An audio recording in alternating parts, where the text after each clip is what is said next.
Bonsoir, bienvenue sur France 3 Aquitaine. Ce soir pour parler du second tour de ces municipales 2020 à Bayonne, capitale du Pays Basque. J'ai plaisir à accueillir Jean-René Tchegaray. Bonsoir. Bonsoir.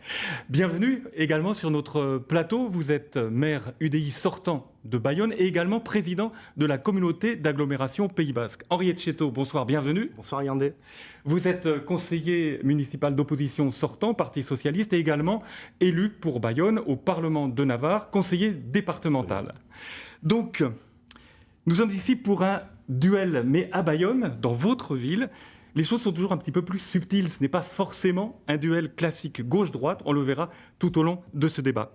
Revenons sur les résultats du premier tour. Jean-René Tchegaray, Bayonne, toujours un temps d'avance. Vous virez en tête avec un peu plus de 40% des voix au soir du premier tour. Henri Etcheto, vous êtes second.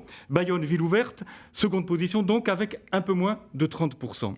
En troisième position, une autre liste de gauche, Bayonne verte et solidaire, Bayonne Berdea eta Elkarkidea, soutenue par Euskal Herria Bai, coalition nationaliste basque de gauche, Europe Écologie Les Verts et Alternative trotskiste, un peu plus de 13%.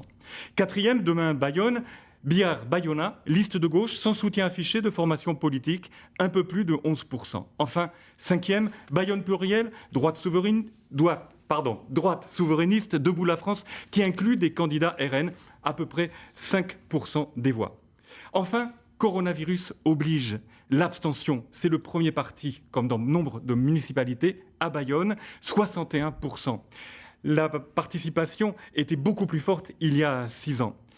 Pour ce second tour, comment se sont présentées les choses ? Eh bien, il y avait 5 listes le 15 mars. Certaines ont fusionné. Ça n'a pas été possible à droite, peut-être même pas souhaitable d'ailleurs. La liste de droite n'appelle pas à voter pour vous et ne se prononce pas. Et donc, Jean-René Tchegaray, pour ce deuxième tour, comment vous le vivez ? Il se présente un peu plus difficile que la dernière fois où il y avait une triangulaire avec 2 listes de gauche. Aujourd'hui, c'est un duel et vos réserves, elles sont où, notamment dans cette abstention ? Évidemment, le premier tour de cette élection donnait le sentiment que nous avions une démocratie locale sous perfusion.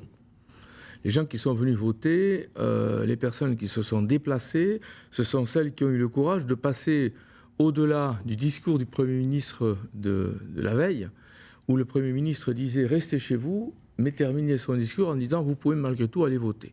Donc effectivement, on a eu un taux d'abstention à Bayonne qui est d'ailleurs supérieur à la moyenne nationale et qui bien sûr est venu altérer considérablement le sens de ce vote premier. Et alors justement, comment vous l'envisagez ? C'est vers les abstentionnistes que vous avez des réserves ? Peut-être que là, une partie de cette droite aussi va se reporter sur vous, mais... Alors, il y a, quand vous parlez de la droite, vous voulez parler de la droite qui était représentée par la liste de M. Le Cellier. Absolument. Alors, je crois que le grand sujet, c'est quand même le vote des abstentionnistes. Moi, ce que j'espère, c'est que les personnes auront retrouvé confiance pour aller vers les urnes et décider de venir voter, quel que soit le sens d'ailleurs du vote. Ce que je souhaite, moi, c'est que demain, eh bien, on ait une véritable légitimité, que ce soit l'un ou l'autre, issu de ce suffrage. Il y a des villes qui, pour beaucoup de villes où les maires ont été élus, ou tout au moins les listes ont été élues au premier tour, avec une abstention de l'ordre de 60, voire même 65%. C'est bien évidemment quelque chose qui est évidemment préjudiciable à l'expression démocratique. Alors, Henri Etcheto, 3 listes de gauche au premier tour, 2 ont réussi à fusionner. Si on fait la somme de ces 2 listes, vous êtes à peu près à égalité tous deux. Alors certes, ce n'est que de l'arithmétique et ce ne sont que les résultats du premier tour, mais il y a une dynamique. Et comment vous voyez ce second tour ? Oui, je crois. Enfin, la politique, c'est bien sûr, vous l'avez dit, pas que de l'arithmétique. Je voudrais revenir juste sur les résultats du premier tour, même si je peux partager ce qui vient d'être dit par M. Tchegaray sur l'abstention, bien entendu. À nous aussi de contribuer à donner envie, à rassurer, mais à donner envie, évidemment, aux Bayonnaises et aux Bayonnais. Il n'empêche que il y a quand même eu un message assez clair qui a été donné lors de ce premier tour par les électeurs bayonnais qui se sont déplacés. Et ce message est un message d'insatisfaction vis-à-vis de la majorité sortante et de la liste que conduit M. Etchegaray. Près des 2/3 des Bayonnais ont voté pour des listes qui proposaient autre chose. Bien entendu, nous nous inscrivons là-dedans. Cette attente des Bayonnais à un changement, du renouveau, nous l'avons entendu, nous l'avions déjà entendu d'ailleurs dans les mois qui précédaient. Et nous y avons travaillé. Nous y avons travaillé avec les autres listes de gauche que vous avez décrites d'ailleurs tout à l'heure. Et c'est la base des discussions fructueuses que nous avons eues à 3, même si finalement nous n'avons fusionné qu'à 2 listes, mais avec le soutien d'Europe Écologie pour proposer aux Bayonnaises et aux Bayonnais un véritable changement. Et c'est vrai que cette fois-ci, le choix sera beaucoup plus clair. Il ne sera pas faussé par une triangulaire comme c'était le cas la dernière fois. Donc le choix qui sera offert aux Bayonnaises et aux Bayonnais ce dimanche sera un choix clair. Alors justement, sur Bayonne, il y a une option qui est importante aussi, c'est l'option Abersalé, les nationalistes ou indépendantistes de gauche. Et on sent que dans cet entre-deux tours, qui a été très très long aussi évidemment à Bayonne, les choses se crispent un petit peu sur cette question. C'est-à-dire qu'une partie de cette gauche Abersalé et des personnalités de ce mouvement appellent clairement à voter et à soutenir Jean-René Etchegaray. On revient surtout sur vos positions. Il ne s'agit pas toujours de Bayonnais d'ailleurs. Non, bien souvent d'ailleurs, mais les Abersalés bayonnais comme les écologistes bayonnais, eux ne se trompent pas. Et lorsqu'évidemment ils s'inscrivent dans le camp du progrès, en général, ils appellent plutôt au changement. Mais pour autant, une question qui est posée, c'est celle justement de votre positionnement sur ce que l'on a l'habitude d'appeler à Bayonne la question basque. Alors, vous êtes trop jacobin et on dit aussi parfois que vous êtes anti-basque. Crevons l'abcès. Ça fait partie des entourloupes qui sont un peu instrumentalisées par mon concurrent. Il est de bon ton de monter des procès en sorcellerie. Ça correspond peut-être à l'histoire du Pays Basque, mais pas à l'histoire la plus glorieuse. Et là, je voudrais dire très clairement, il n'y a pas au Pays Basque et à Bayonne, il n'y a pas de bons Basques et de mauvais Basques. Moi, je suis aussi basque que M. Etchegaray. On n'a pas forcément les mêmes positions sur tout et sur toutes les questions, bien entendu. Mais je n'entends pas, et au nom de tous les Basques qui sont sur ma sensibilité, je n'entends pas qu'aujourd'hui, on dresse des bons Basques contre des mauvais Basques. C'est un mauvais procès qui est fait. Il est fait à des fins très politiciennes pour justifier en fait des tratous, des connivences dont on espère quelques fruits pour le second tour. Mais je crois que la plupart ne s'y laissent pas prendre. Pour autant, vous avez ce soutien, Jean-René Etchegaray, de personnalités qui comptent, et également de José Bové, qui n'est pas sur la même longueur d'onde que Europe Écologie Les Verts. Alors, quand on est dans la configuration d'un second tour qui s'annonce quand même relativement serré. L'année dernière, il y a 6 ans, je veux dire, aux dernières élections municipales, vous étiez passé avec 26 voix d'avance. Toutes les voix, tous les soutiens vont compter. Et donc, vous arrivez à fédérer très largement. Eh bien, écoutez, fédérer, rassembler. Moi, je vois qu'en face, on nous propose une liste d'union. Moi, c'est une liste de rassemblement. Les différences sont quelquefois importantes dans le débat, mais elles ne sont pas utiles dans la gestion quotidienne d'une collectivité. Donc moi, j'ai souhaité faire une liste de rassemblement de tous horizons, y compris bien sûr des membres de la société civile qui n'ont eu aucune appartenance politique dans leur vie.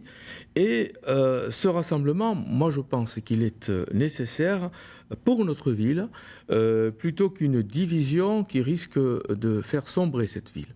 Or, je vois aujourd'hui, dans la campagne qui est menée en face de moi, de véritables ferments de division.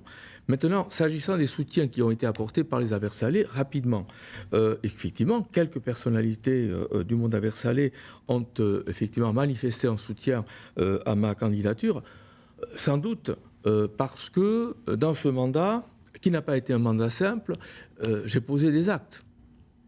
La création de la communauté d'agglomération Pays Basque.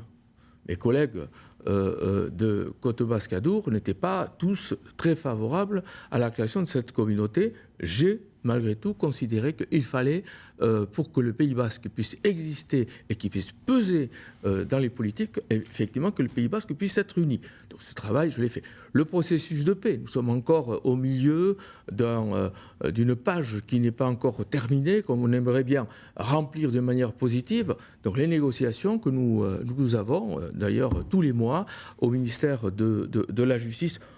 Je passe le reste, l'EUSCO. Je voudrais aussi dire, malgré tout, que nous avons eu dans ma majorité un comportement et des décisions concernant les migrants qui peuvent être considérés par un certain nombre d'adversaires ou d'autres personnes, y compris de sensibilité de gauche, comme étant des points positifs. Alors, ce sont les éléments de mon bilan.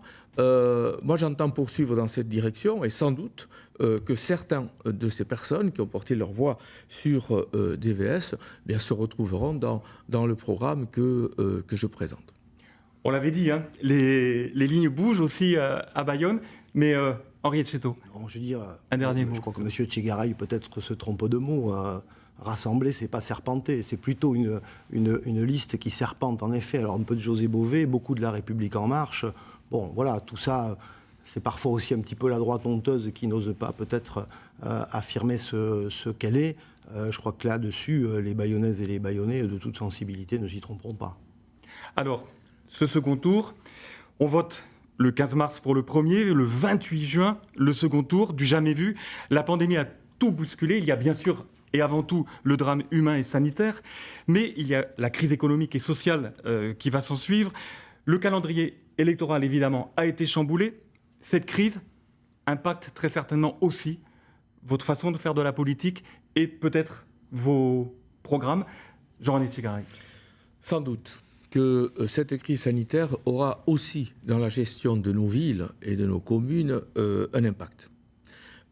Moi, je dois vous dire que dans les heures qui ont suivi les déclarations dans la presse de décisions prises par le Premier ministre, le gouvernement et le Président de la République, nous avons été tous pris, évidemment, de court. Et qu'il a fallu organiser notre vie. Que nous avons été un temps dans une espèce d'urgence sanitaire et aussi d'une urgence alimentaire, c'est-à-dire à trouver des solutions le plus rapidement possible. Alors évidemment, tous les maires en place, et c'est le cas pour ce qui me concerne évidemment, ont pris des dispositions le plus rapidement possible. Pour venir en particulier, on soutient des personnes qui sont en difficulté, et il y en avait malgré tout, à Bayonne y compris, un certain nombre. Alors oui, c'est vrai que cette crise sanitaire a changé notre regard sur les choses, je suis le premier à le reconnaître, et sans doute aussi que les politiques publiques à venir vont être impactés par cela. C'est la raison pour laquelle, d'ailleurs, j'ai souhaité rédiger un nouveau document. Ce n'est pas un nouveau programme, c'est le même programme, mais avec un regard, une approche qui intègre aussi ce que la crise sanitaire a apporté.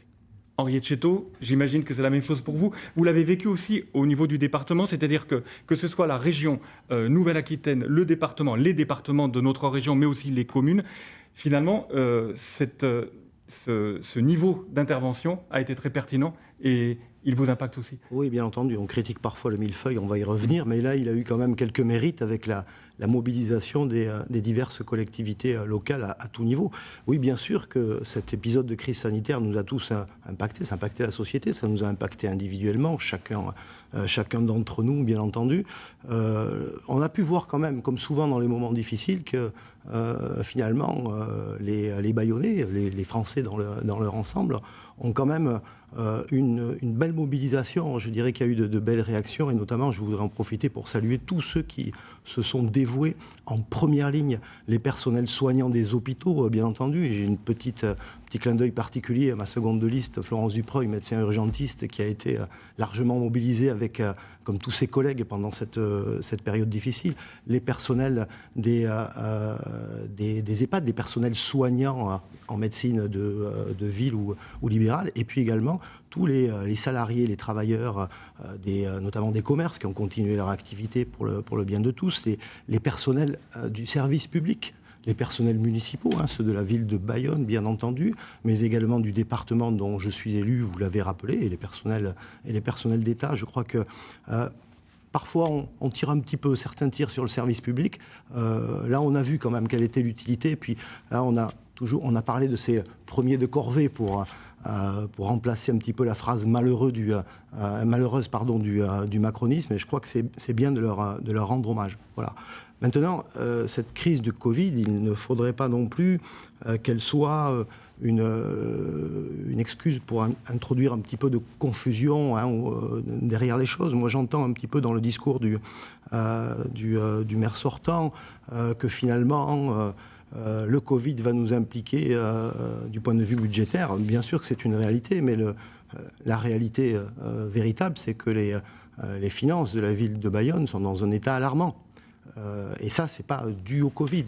C'est dû à des choix politiques qui ont été faits depuis 3 ou 4 ans et sur lesquels nous n'avons cessé de tirer la sonnette d'alarme. Donc, en effet, je crois, alors pour ce qui nous concerne, nous avions déjà préparé dans notre projet, justement, comme première action à mettre en œuvre, c'est un audit immédiat des finances municipales et des capacités que nous pourrons avoir pour rendre le service public municipal dans les années à venir et dans ce mandat. Et je crois que ça revient d'autant plus d'actualité.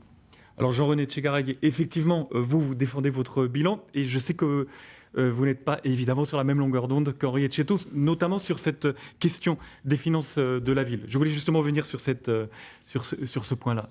Alors, ça fait 12 ans, au moins, que nous entendons ce discours sur la mauvaise santé financière. Ça fait pas 12 ans, M. Etchegaray. Ça fait une bonne dizaine d'années. Non. Alors, je ne vais pas convoquer le docteur Jean Grenet, qui est aujourd'hui maire honoraire, pour venir confirmer cela. Mais enfin, j'étais aussi à ses côtés, son premier adjoint, et c'est toujours ce qui a été dit. Alors, je pense qu'il faut parler avec des chiffres. Il faut parler avec des chiffres et des faits qui ne sont pas contestables. Le premier, c'est que nous n'avons pas augmenté le taux des taxes depuis 11 ans. Ça, c'est la première chose. Je rappelle d'ailleurs au passage que la taxe d'habitation est aujourd'hui en cours de disparition et que 85% des Bayonnais, désormais, ne paient plus la taxe d'habitation. Mais ça, par une décision, bien évidemment, de l'État. Je veux aussi M. Etcheto, dire que nous avons dû subir, pendant la présidence Hollande, que cela vous déplaise, M. Etcheto, une diminution de 11 millions d'euros des dotations. La ville de Bayonne n'était pas la seule, mais c'était une de ces villes qui, en 3 ans, a perdu 11 millions de dotations. Alors, aujourd'hui, la situation est saine. Je ne dis pas que la crise n'aura pas eu un impact. J'ai fait chiffrer la crise et l'impact de la crise sur le plan financier. C'est plus de 3 millions d'euros. C'est plus de 3 millions d'euros. Et j'ai déjà, bien évidemment, avec nos services, essayé de vérifier si cette donnée-là pourrait impacter notre capacité d'investissement. Je réponds ici que ce n'est pas le cas. Nous avons d'ailleurs un niveau d'investissement qui est souvent contesté d'ailleurs par nos adversaires, élevé. C'est parce que nous avons des ambitions aussi pour cette ville. Des ambitions en matière culturelle, en matière sportive, en matière sociale, et que tout ceci a évidemment un coût. Mais je dis aujourd'hui que notre niveau d'investissement ne sera pas sérieusement impacté. Je ne suis pas en train de dire qu'il n'y aura pas évidemment un nouveau regard qui devra être apporté sur le sujet, et tout ceci pourra se faire évidemment après les élections, et tout ceci devra se faire certainement dans le courant de la rentrée prochaine. Oui, je pensais par exemple donc la médiathèque, le musée Bonnat-Helleux sont toujours sur les rails, si je puis dire. Écoutez, ce sont des chantiers pour ce qui concerne le musée Bonnat-Helleux qui est parti. Nous en sommes aujourd'hui à ce qu'on appelle la procédure de lancement des appels publics. Et donc, c'est quelque chose qui va se poursuivre. Et quant aux autres projets, bien évidemment, au moment où je vous parle, mon intention, évidemment, c'est de les poursuivre. Mais tout ne se résume pas au musée Bonnat-Helleux et à la médiathèque de Bayonne. Il y a bien d'autres projets d'investissement qui concernent les écoles, qui concernent aussi les équipements sportifs qu'il faudra mener. Mais qui sont passés au second plan, parce que ce sont bien les 2 projets dont vous avez parlé qui plombent très sérieusement le budget de la ville et qui le plombent pour les années à venir. Ça, c'est l'héritage que M. Etchegaray va laisser aux Bayonnais à la fin de son mandat. Et je voudrais quand même revenir sur sur ces choses-là. D'abord, il y a quelque chose qui est inquiétant au niveau budgétaire à Bayonne, c'est cette entreprise de dissimulation. Ça fait 1 an que nous n'avons pas tenu de séance budgétaire à Bayonne. Plus d'1 an. Cette année, la ville de Bayonne est la seule, à cette heure, là, presque au 28 juin, à n'avoir pas non seulement présenté son budget pour l'année 2020, mais pas même ses orientations budgétaires. Un conseil municipal a été brusquement annulé. Il devait être consacré à ça le 11 juin. Il a été brusquement annulé avant la tenue des élections. Voilà, ça c'est déjà quelque chose d'assez alarmant. Ensuite, M. Etchegaray est bien souvent dans le déni sur ces questions budgétaires, comme sur d'autres. Jamais l'opposition que je représentais n'a mis en cause la gestion budgétaire du maire précédent, de monsieur Grenet. Non, vous pouvez retrouver. Et en ce qui vous pouvez vérifier tout ça. Et en ce qui concerne ce mandat, c'est d'ailleurs depuis 4 ans que nous avons pointé ceci. Alors vous parlez de taxe d'habitation. Oui, vous ne l'avez pas augmenté, c'est la plus élevée d'Aquitaine. C'est le taux le plus élevé d'Aquitaine de taxe d'habitation. Mais surtout cette taxe d'habitation. Vous vous étiez engagé pendant la campagne électorale précédente à la baisser de 3 à 8%.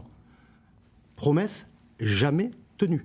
Au contraire, c'est pas du tout à cause de ça. Monsieur Hollande n'est plus président depuis 2017. Et je crois que les baisses de dotation, je ne vous ai pas coupé, monsieur Etchegaray, ne recommencez pas comme au débat radio.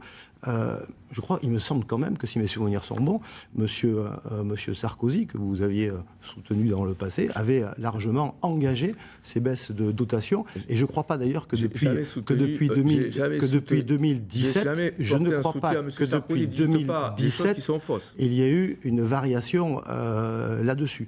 Donc, disons-le, cette baisse des dotations de l'État, c'est en effet une politique gouvernementale, malheureusement, qui se suit en continuité, tout gouvernement confondu, et on peut le regretter. Moi, je le regrette aussi pour la période Hollande.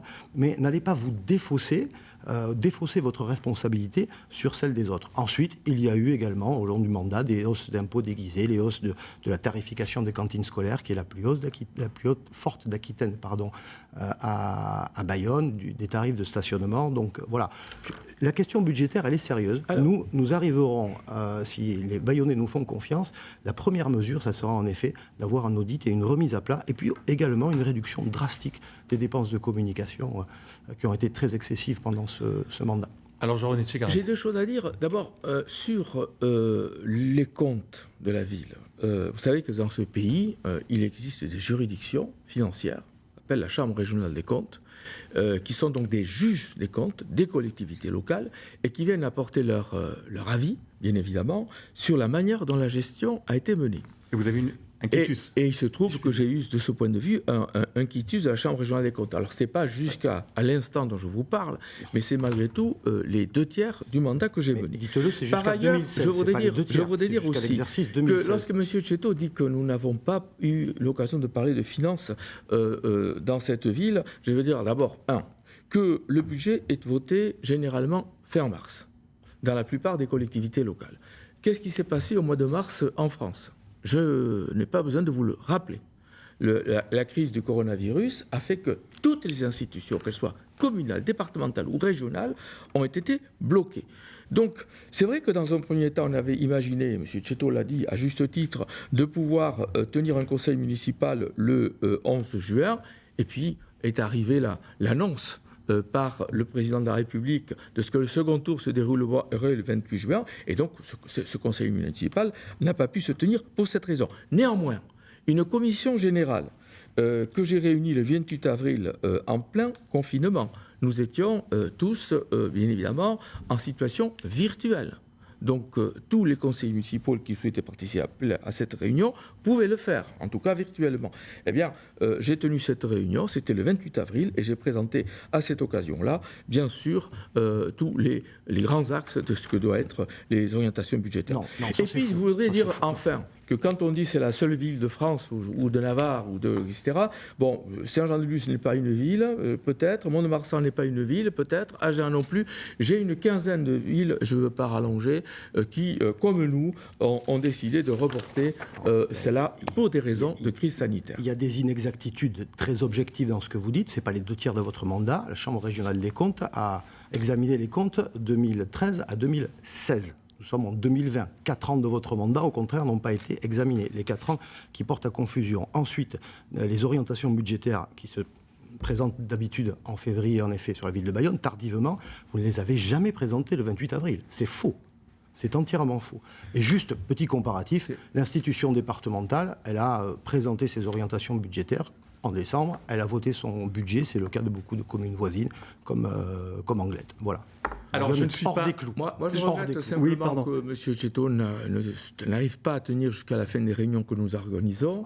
Et, oui, mais je sais bien que c'est un procès qu'on vous fait d'absentéisme à la communauté d'agglomération, mais aussi dans les commissions de la ville de Bayonne. Répondez plutôt, vos collègues, au débat budgétaire. Vous ne répondez jamais à mes interventions en session budgétaire quand vous ne vous levez pas en téléphonant. Alors, je vous en prie. Alors, je ne suis pas un juge de paix, mais il y a au moins, sur cette crise du coronavirus, un point où vous êtes tous deux d'accord, et ça peut intéresser évidemment nos téléspectateurs et téléspectatrices d'Aquitaine et de Nouvelle-Aquitaine, ce sont les fêtes de Bayonne. Compte tenu de cette crise sanitaire, pas de fête de Bayonne en 2020, mais non plus parallèle et autres. Et vous avez travaillé tous, et avec les peñas aussi, avec les associations, pour qu'il n'y ait pas de fête parallèle, j'allais dire.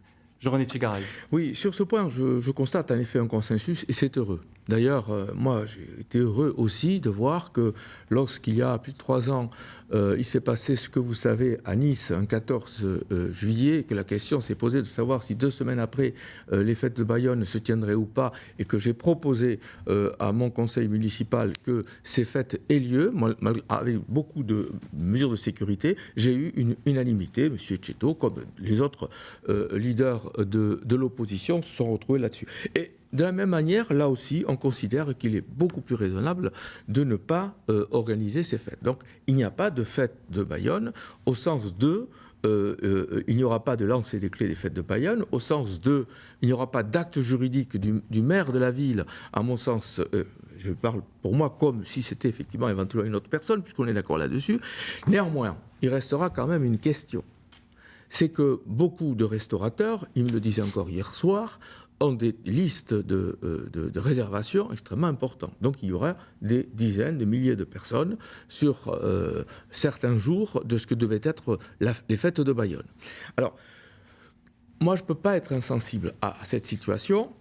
Nous avons parlé de ça avec les peñas, avec les cafetiers restaurateurs, et tout le monde, dans une grande esprit de responsabilité, conclut qu'il n'y a pas de fête de Bayonne. Mais en même temps, on ne va pas empêcher des personnes de vouloir aller au restaurant, d'aller au café, d'aller en ville pour pouvoir se rassembler. Se posera une situation inédite où une fête de Bayonne n'aura pas été décidée par l'autorité municipale, mais où il y aura des rassemblements. Donc moi je dis qu'il faudra l'organiser. Et je considère que c'est la responsabilité d'un maire, devant une situation inédite, que d'organiser cette situation. Et je conclus en disant que ma première démarche consistera à rencontrer les cafetiers restaurateurs, les représentants des associations qui contribuent à la fête et bien évidemment les responsables des peñas. Henriette Chetto, vous avez un peu de retard donc justement sur cette question. Il n'y a pas de clivage sur cette question et je suis en accord avec ce que vient de dire M. Etchegaray. J'aurais aimé qu'on puisse en discuter par contre en amont. Je pense que le sujet le méritait. Comme on aurait pu discuter, il aurait pu associer son opposition, comme l'a fait le président Lasserre au département, sur la gestion de la crise du Covid. Il n'a pas voulu le faire, c'est dommage. Parce que sur ce sujet-là, encore une fois, je crois que l'esprit de responsabilité doit dominer. Je salue d'ailleurs au passage les peñas bayonnaises qui, à travers leur regroupement, ont dit en effet avec responsabilité qu'on ne pouvait pas tenir un événement de cette importance. Non seulement fait des conséquences sur une éventuelle reprise de l'épidémie, mais également les risques de troubles à l'ordre public naturel qui pourraient survenir. Donc, entièrement d'accord avec tout ça.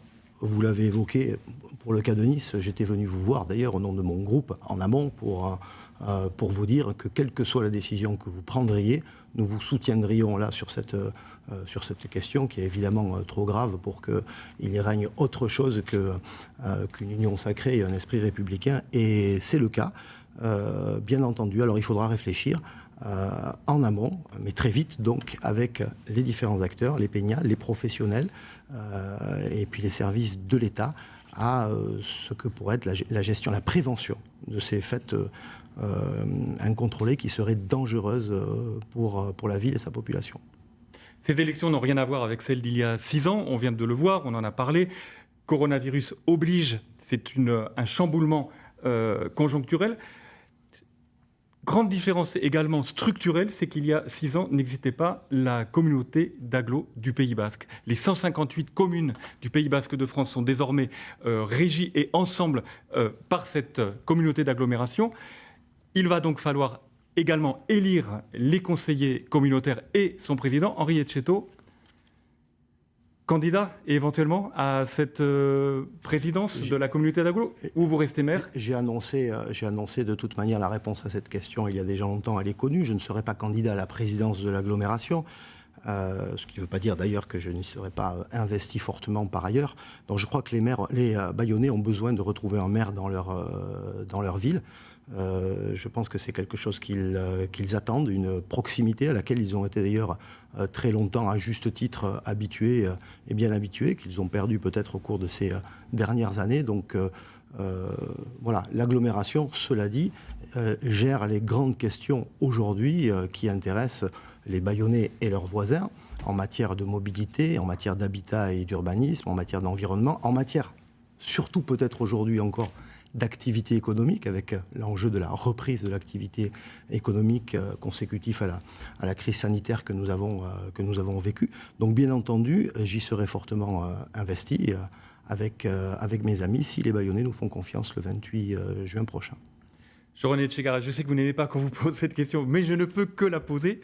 Vous avez été président, vous avez porté, avec d'autres amis à vous, de tous bords politiques d'ailleurs, cette nouvelle agglomération. Vous en avez été le premier président, donc si vous êtes élu, désolé, je vous pose quand même la question, vous êtes à nouveau candidat? Je me permettrai là aussi, avant de répondre à cette question, que je suis un passionné de cette ville et je suis aussi un passionné de cette communauté. Pour moi, tout cela ne fait qu'un. La capitalité de Bayonne, au Pays Basque, j'ai souhaité l'asseoir, aussi par la création de cette communauté d'agglomération. Dans le respect, bien évidemment, de la souveraineté de la totalité des communes concernées. Vous savez que nous sommes 158 communes, que c'est la première intercommunalité de la nouvelle région Aquitaine, après la métropole de Bordeaux. C'était un pari que certains croyaient impossible. Nous l'avons, avec quelques-uns, mené. M. Etcheto ne faisait pas partie de ceux qui considéraient que c'était une bonne idée, mais n'était pas le seul. Aujourd'hui, cette communauté d'agglomération a été mise en place. Je pense qu'il faut, bien sûr, l'habiter. Et quand je dis l'habiter, je veux dire qu'il faut peser dans cette agglomération. Il faut que la ville de Bayonne pèse dans cette agglomération. Alors, ça ne veut pas forcément dire qu'il faille être président de cette communauté pour peser. N'importe comment, les villes de la côte doivent, au regard de ce qu'est leur population, pouvoir avoir leur part en représentation. D'ailleurs, j'ai fait adopter, comme président de l'agglo, un pacte de gouvernance pour pouvoir déjà se fixer un petit peu sur les règles du jeu. On a beaucoup avancé en 3 ans. Alors, aujourd'hui, me dire si je vais me présenter à la communauté d'agglomération, je vous dis, je ne réponds pas à cette question parce que ce n'est pas à l'ordre du jour. Je sais bien que cette élection est à la fois municipale et communautaire, mais je serai membre de conseil communautaire. Ça, il n'y a aucune espèce de doute. Mais de là à savoir quelle sera ma position dans ce conseil communautaire, eh bien, je ne veux pas y répondre parce que je m'adresse à cet instant à l'ensemble des Bayonnaises et des Bayonnais et pour proposer effectivement une politique les concernant. Alors, Bayonne a changé pendant ces années. Il y a cette nouvelle communauté d'agglo, mais Bayonne elle-même s'est métamorphosée. Elle a changé aussi son visage. Il y a eu beaucoup de projets, d'urbanisme, les mobilités. Et là, sur ce bilan-là aussi, sur ce Bayonne-là, Henri Etcheto, parfois, vous avez un peu la dent dure aussi sur le bilan. Oui, mais finalement, on a le regard qu'ont les Bayonnais sur ces aménagements récents qui viennent dans une tendance qu'on voit aussi dans notre ville. C'est là qu'on se dit qu'on est peut-être un petit peu dans une mauvaise imitation de ce qu'on peut voir ailleurs, à Bordeaux ou ailleurs. La tentation de transformer la ville en vitrine, la ville carte postale, la ville décor touristique. Or, cette ville, nous voulons la penser d'abord comme une ville à vivre, ce qu'elle a toujours été, une ville pensée d'abord pour ses habitants, pour le bien-être de ses habitants au quotidien. Et cela, c'est le centre-ville, bien entendu, mais pas seulement. Et à Bayonne, il y a de nombreux quartiers, c'est une ville de quartiers qui ont été délaissés, oubliés. Ce sont les habitants qui le disent pendant ces années, parce qu'on a tout mis, on a beaucoup dépensé, on a trop dépensé dans des aménagements d'ailleurs discutables et coûteux dans le centre-ville, qui ne conviennent pas d'ailleurs même aux habitants du centre-ville, du Grand Bayonne et du Petit Bayonne. Et puis à l'inverse, on a des quartiers, Aroussé-Séqué, Saint-Étienne, Sainte-Croix, Prissé-Bellara, des quartiers qui ont été délaissés, qui manquent d'écoles pour certains. Pensez donc, on a parfois construit des quartiers, on a oublié d'y mettre des écoles, alors qu'on allait y accueillir des familles. La place des Gascons, au cœur de Bayonne-Nord, qu'on a laissé peut-être aller à l'abandon. Nous ferons une priorité de sa revitalisation, comme nous ferons une priorité d'ailleurs de la construction d'écoles dans les quartiers qui en manquent, Aroussé-Séqué, Prissé-Bellara, mais également de la rénovation des écoles des autres quartiers. L'école Brana, à Sainte-Croix, on a encore des modulaires pour accueillir les enfants. Il y a aussi, enfin, le défi de rendre Bayonne éco-exemplaire. Ça a été une large occasion manquée dans ce mandat. Au lieu de consacrer les années du mandat à construire, à élaborer un système d'un réseau de pistes cyclables cohérent, sécurisé, on n'a pratiquement rien fait, ce qui nous a placés en queue de peloton des villes cyclables. Et là, à la va-vite, on peint des pistes provisoires, coûteuses et dangereuses.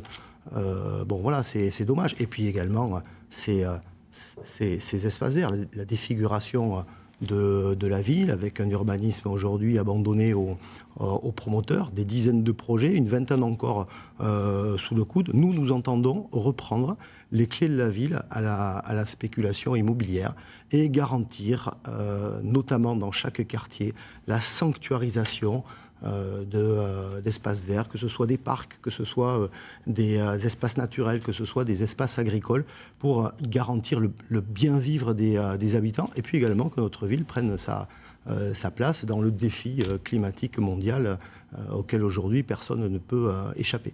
Alors vous êtes maintenant à peu près à égalité au temps de parole, donc je vais vous demander, Jean-René Etchegaray, de répondre peut-être de façon courte, mais par rapport à cette ville, vous soulignez aussi qu'à Bayonne, il y a encore pas mal d'espaces verts. Je crois qu'on est quand même autour de 40%, c'est ça ? 42. Alors oui, vous me demandez de répondre d'une manière courte à un sujet qui est vaste, qui est celui effectivement de l'équilibre qu'il y a entre les espaces naturels et les espaces bâtis. Alors vous annoncez ce chiffre, ce pourcentage de 42% d'espaces naturels, c'est bon de le dire et c'est bon de le répéter à ceux qui considèrent que nous avons bien évidemment défiguré cette ville. Ça, c'est l'héritage. La plupart des opérations qui se sont déroulées récemment, ce sont des opérations qu'on appelle de requalification urbaine. C'est-à-dire ce sont des espaces où il y avait déjà soit de l'activité ou en tout cas une occupation humaine et dans lesquelles nous avons fait d'autres opérations. Exemple, les anciennes cliniques du centre-ville ont été toutes regroupées à Bellara. Un dernier exemple, pardon. Et effectivement, il y a eu des opérations qui se sont faites en lieu et place de ces cliniques. Et ce qu'il faut dire ici, c'est que nous sommes à Bayonne la seule ville de l'agglomération. La seule ville de l'agglomération à faire en sorte que nous puissions présenter aux jeunes générations des produits qui soient accessibles à leurs moyens. Alors dire ensuite que les pistes cyclables sont une mauvaise idée, elles sont provisoires et on fera l'évaluation le moment venu. Là encore, excusez-moi, juste peut-être une dernière chose, puisque ce débat va très très vite. Un coup de cœur dans 6 ans. Votre Bayonne, justement, je voudrais dire parce quand même... on va terminer l'émission. Ce coup de cœur, ça serait que Bayonne retrouve son sourire dans tous ses quartiers. Que Bayonne reste une ville populaire, une ville souriante, une ville conviviale. Et l'urbanisme, alors dans le déni que dont vient de faire preuve M. Etchegaray, ça sera une arme pour nous également pour réorganiser tout ça. Un coup de cœur, Jean-René Etchegaray ? Je suis passionné de cette ville, d'autres le sont aussi, et j'ai une vision de cette ville pour encore demain. Parce qu'il faut que les choses se fassent dans cette ville, non pas d'une manière brusque, mais dans l'harmonie. Il faut trouver un équilibre entre toutes les activités qu'une ville comme la nôtre doit avoir, y compris les activités culturelles, sportives, et bien évidemment la solidarité envers les plus démunis. Merci beaucoup, messieurs. Belle fin de parcours aussi. Excellente soirée sur France 3. Ainsi se termine notre débat. Tout de suite, votre information locale et puis bien sûr le journal régional.